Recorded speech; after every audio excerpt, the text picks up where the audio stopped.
Right, honestly, that has got to be one of the best trips to Greece since my Malia shagging spree in 2010. No, I'm joking. I don't know where that came from, but a perfect evening for Chelsea Football Club tonight. A perfect evening for Enzo Maresca getting back to winning ways with a 4-1 win away at Panathinaikos, and I'm absolutely buzzing after watching that. And you know what? I'm absolutely convinced here that we've got to be winning this Conference League, haven't we? Because I thought the Panathinaikos were going to be one of the better teams in it, and we've just gone and absolutely pumped them. So let's recap the game, let's speak about the goals, let's give a man of the match, and let's ask the question, who has put their foot forward the best in terms of giving Enzo Maresca a real decision as to whether or not they have done enough tonight to get a starting berth on Sunday against Newcastle. But people, before we get into all that, welcome back to the Joey Knight podcast. If you are new around here, please do me a massive favour, subscribe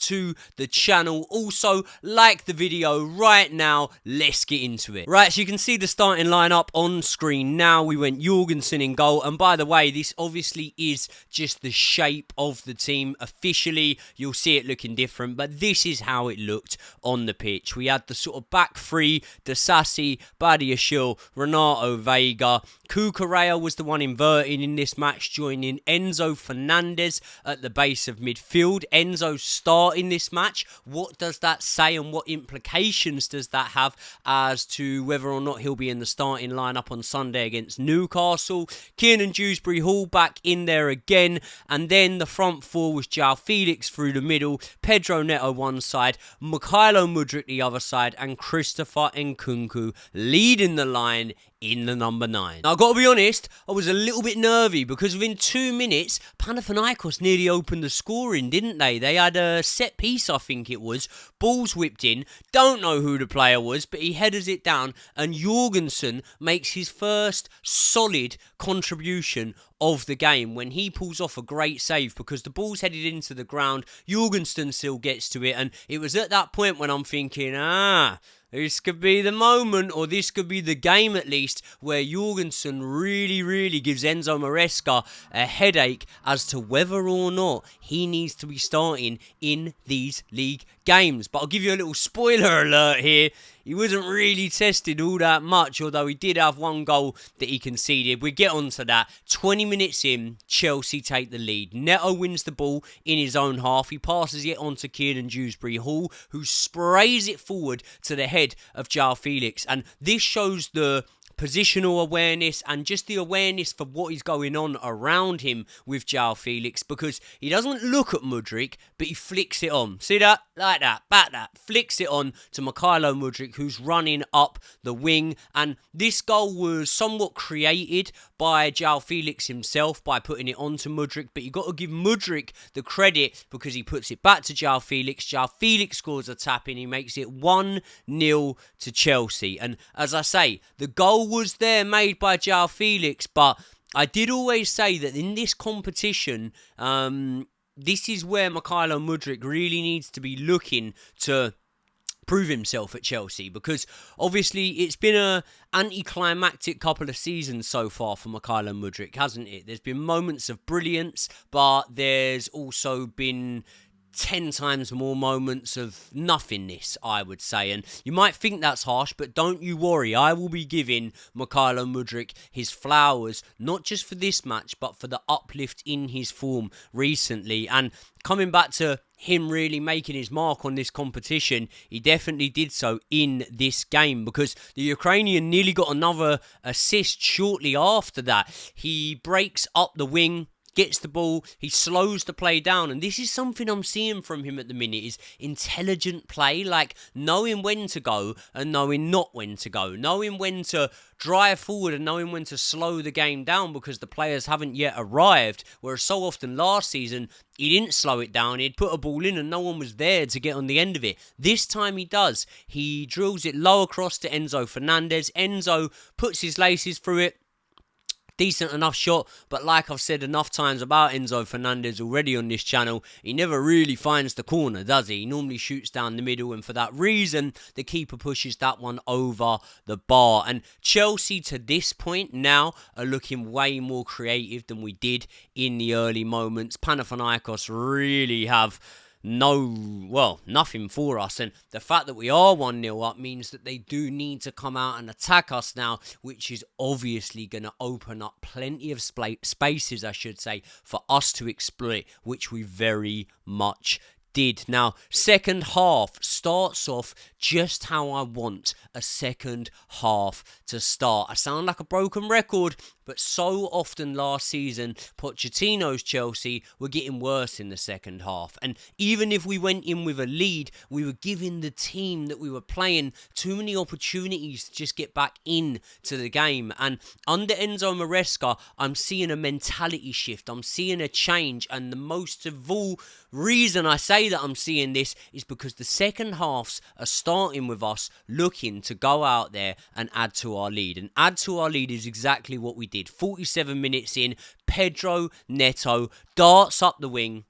He crosses the ball to the back post, and it's that man again. It's Mykhailo Mudryk, this time scoring a header to make it 2-0. And I'll tell you what, at this level, right, and don't take this as a backhanded compliment, I think the Eufa Conference League's a great competition. Terrific little competition, as Harry Redknapp would say. And he would know because it wasn't his Spurs team at the time, but Spurs did tap out of this competition. Why did they do it? Not because they didn't respect it, because they knew that they weren't going to be able to win it. They just can't deal with the class of Panathinaikos, of Ghent, of Shamrock Rovers, of Hearts, of all these boys. But Chelsea definitely can. Mykhailo Mudryk heads it into the net, and he's really delivering now. I thought he was really good in the game against Ghent, and he showed once again in this game that he's proven his worth, and he was having constant joy to that point on the left-hand side. And you've got to speak about the delivery from Pedro Neto as well, because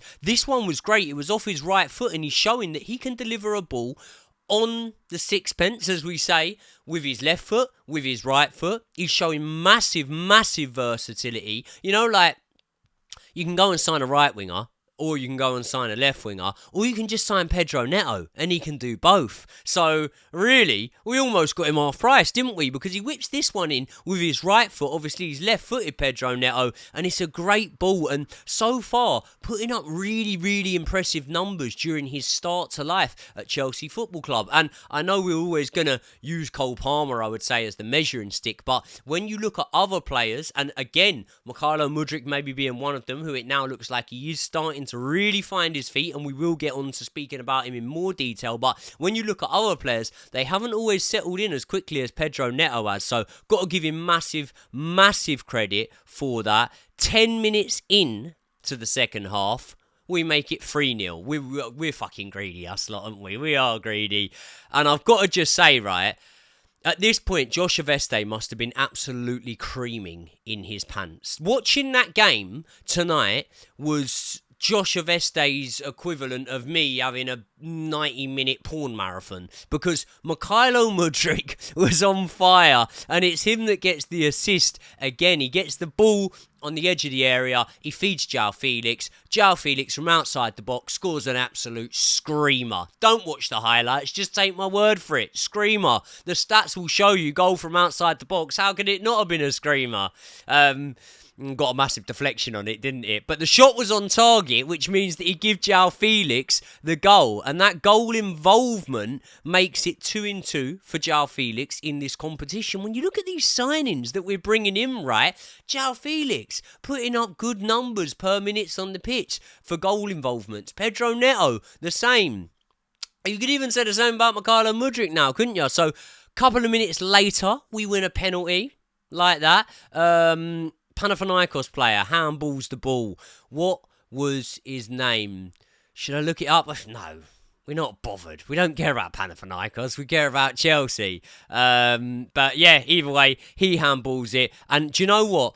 I'm glad that we smashed these lot tonight because they had about 1,000,001 lasers being shone in Nkunku's face, but it doesn't matter because Nkunku keeps up his excellent record from the penalty spot. He slots it home. He makes it, what's that by that point? 4-0, I think it is. Yeah, it is. It's 4-0. He makes it. And that makes it 8 goals in 6 starts for Christopher Nkunku so far this season. So, once again, despite me not really feeling like in that number 9 role, he's going to be the man to replace Nicholas Jackson, his numbers are impressive. I mean, there's fair few penalties in there, but his numbers are impressive. Now, on the hour mark, Pedro Neto comes off for Academy graduate Tyreek George, and I thought Tyreek George had a decent game. In fact, I thought he had a good game. I thought that sometimes you can see the ignorance of youth, and he really wanted to get a goal involvement today. So much so that at every opportunity, he's running at his man, he's trying to do something.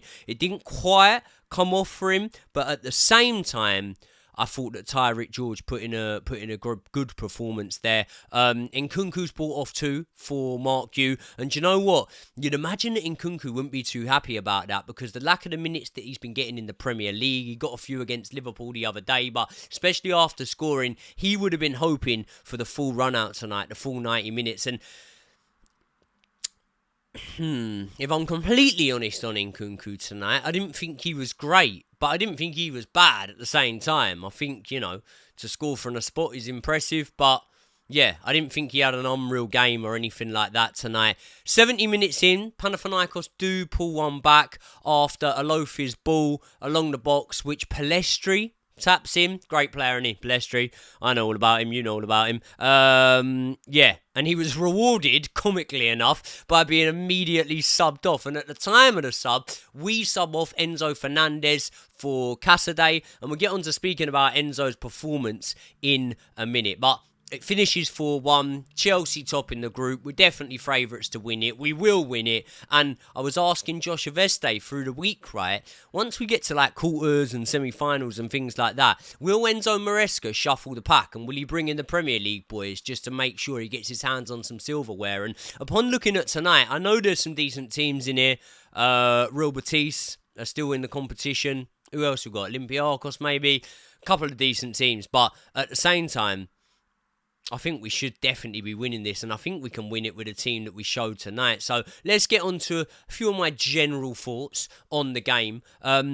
Listen, he actually nearly scored a free-cone goal, but either way, I love Renato Vega, and I think you watchers of the channel know that I love Renato Vega, but I've honestly felt like, despite him being great in the opportunity he's been given, if you put him as a like-for-like player with Cucurella, then he's probably not going to get many minutes in the Premier League. But one thing that impressed me tonight is him and Cucurella played alongside each other and they played well. They linked up well together. And despite, not having a fucking clue what his actual position is, Renato Vega. Like, he is that varied and he's that good. Like, I could see Renato Vega playing centre-back. I could see him playing left-back. I could also see him playing attacking midfield.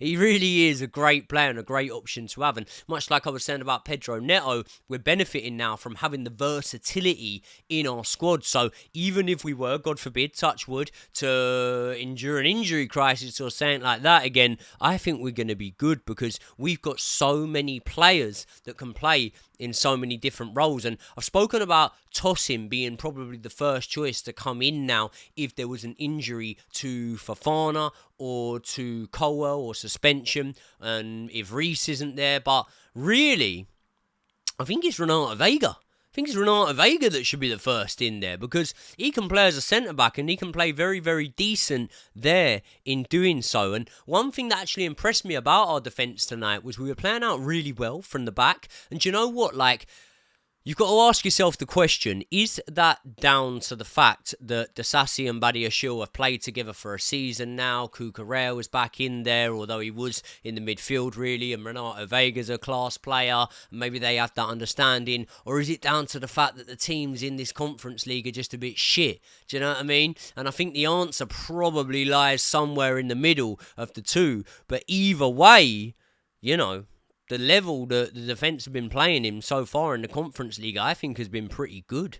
Pretty good indeed. Now, would they be able to play out from the back in that same sort of style with the likes of Newcastle on the weekend or Liverpool the weekend before? I'm not too sure. But you can only deal with what's in front of you, and what was in front of us tonight was Panathinaikos, and we give them a spanking. Let's talk about Enzo Fernandez. Right, people, I just want to quickly take this opportunity to tell you about new partners of the channel, Squawka. When you're in the YouTube industry like I am, there is a certain type of service that you could very much do with having on your side, and that is the service that stops you making blunders. And when I'm preparing for some of my videos, I use the website Squawka to use the player comparison matrix, and that helps me get a better understanding of comparing the players that I'm talking about. For example, a lot of you guys know that for every Chelsea game, I put out my preferred starting lineup, and I do look into the underlying numbers of the players I'm picking and the players that I'm comparing, and that's where Squawka comes in. They offer the best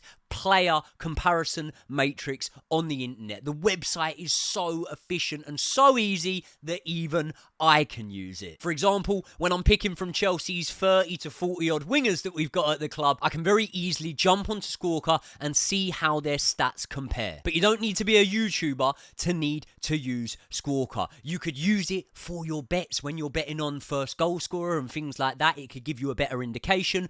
Or you could just use it to look like a genius down the pub, and we all like to do that, don't we? So thank you very much to Squawka for not only helping me prepare for my videos, but also partnering up with the channel. So help support me by supporting the guys that support the channel in Squawka. They are linked in the description for this video. Let's get back into it. He seemed, especially in that first half, like he was really playing to prove a point tonight, and he was putting in a real shift and orchestrating a lot of the good stuff that we did in the middle of the park. He didn't really put a foot wrong, made some key passes, did very well under pressure, and due to the fact that it was almost seemed like he was dropped, wasn't it, against Liverpool, I think he dealt with the performance and just the eyeballs that would have been on him tonight very, very well. Did he deal with it well enough to deserve a start against Newcastle? Because the implication for me of him starting this match would lead me to assume that he's not going to start against Newcastle. But then again, what you could say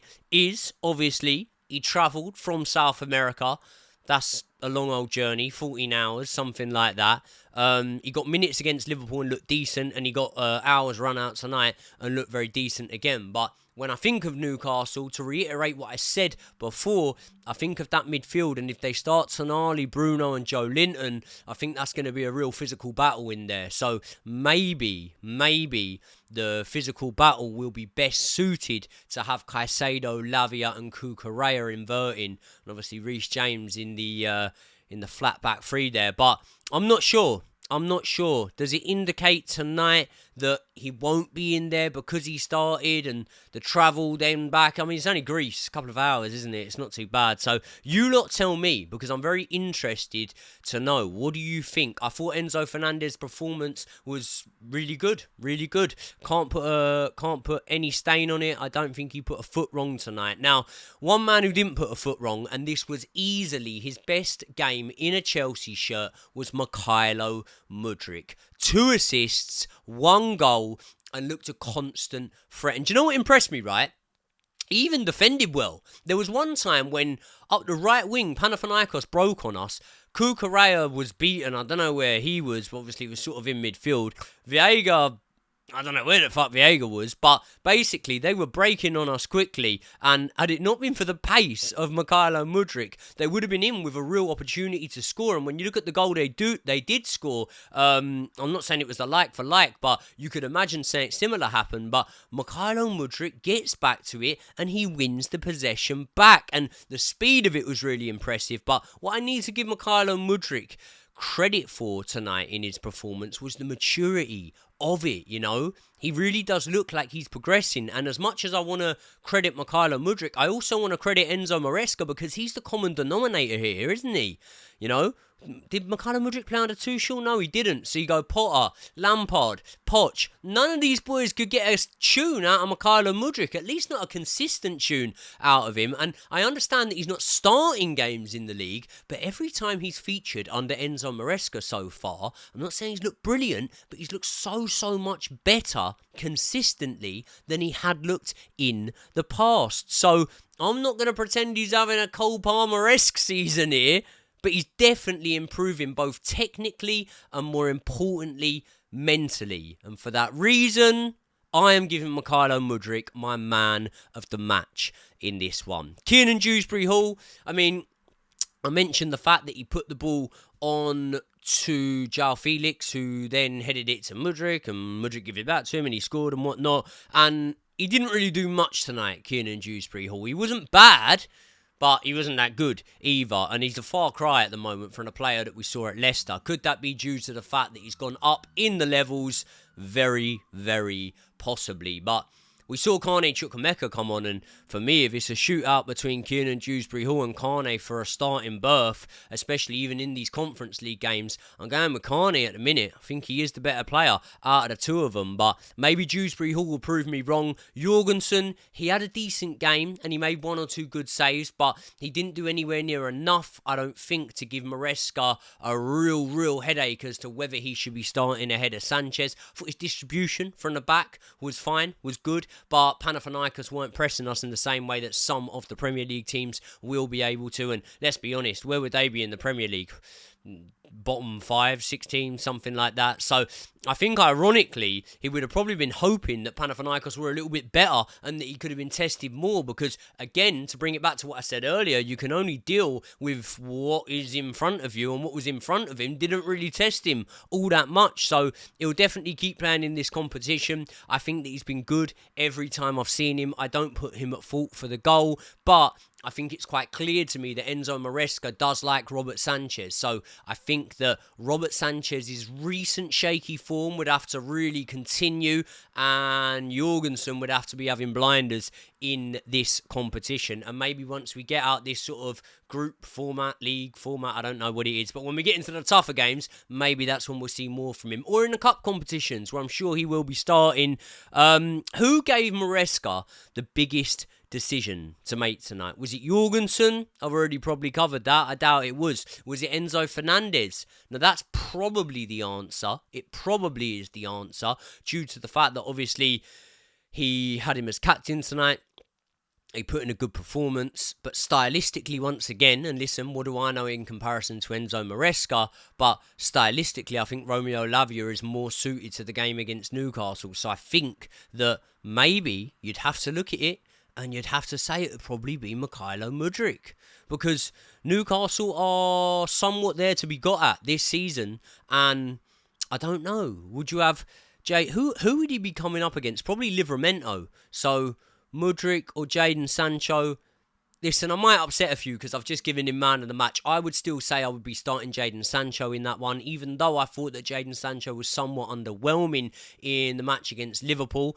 That being said, he did win us a penalty, which wasn't given, but should have been given. But yeah, Mykhailo Mudryk, a good run out for him. So people, let me know your thoughts and let me know your main takeaways from tonight's game. Am I wrong with my man of the match? I think most people would agree that Mykhailo Mudryk should have been the man of the match tonight. But if not, let me know who you would have had. Let me know your thoughts. And obviously, I will see you in the next one when we preview the Newcastle game, which I cannot wait for. It feels so fucking good when we win, man, doesn't it? I love it, and I love the fact that we're in this competition, because we should be pumping absolutely everyone. I'm going to sleep easy tonight. People, I love you very much. I will see you all in the next one.